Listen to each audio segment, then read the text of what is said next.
Hello, my Africa. Hello, brothers and sisters. I have an audio where I was talking to the traditional healer, so I'll try to just share a little bit of what he was saying. He was living in Malawi and he traveled also to Botswana, and now it looks like he's living in Botswana.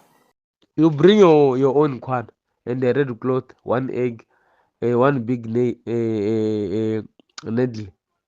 and then I come. I put my charm inside there. You take it. After there's some process we have to do, like bathing you, cleansing you, so that you chase away that bad spirit. You pay, my brother. You pay. And I had to cut it short over here so that we can just get a glimpse of what and how we're talking. And the confession goes like this. Charms are different. Even I, as a traditional healer, I can experiment on mixing some charms that I know and see what will happen. But still, my mission is all the same. What I'll do to you, Mr. Strange African Confessionate, is that I'll send you an audio where I have helped a woman that was fighting with her family over inheritance of owning land.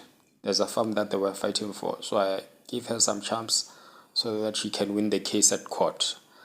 So hopefully you'll play my audio that I've sent you of that woman confessing that how I've helped her. But to cut the long story short, she had contacted me over the phone and we talked for 2 days. Then on the third day, I told her to come over my shrine so that she can come and collect my charms.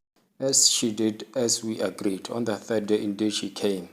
And as soon as she came, she paid for consultation fee. After paying for the consultation fee, I directed her to go to the other room that I have. And inside of that room, there's a bathtub that looks like metal.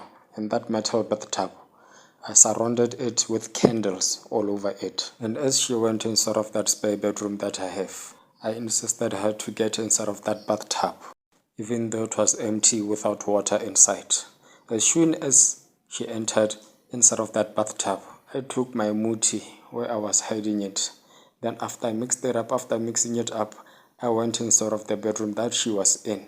Then I inserted that muti inside of that bathtub. After inserting that muti inside of the bathtub, I went outside and took water out of the tap, cold water from the tap, because that's how charms work. And as I went to the bedroom while holding the bucket full of water, I poured that woman with the water that I took outside. After pouring that woman with that bucket full of water, I told her to say some words of incantation 7 times. After finishing with that woman of her saying those incantations, I gave her a small red cloth, and inside of that small red cloth, there was my charms inside that I inserted. And before she left with that red cloth with my charms inside, I directed her of how she should use it as soon as she arrived at her house. And the directions were, at 12 in the night, she should open the red cloth and talk to the red cloth where those charms were. And she should talk to the red cloth whatever she wanted, especially when it is the day of her going to court. She should tell the red cloth that I want to win.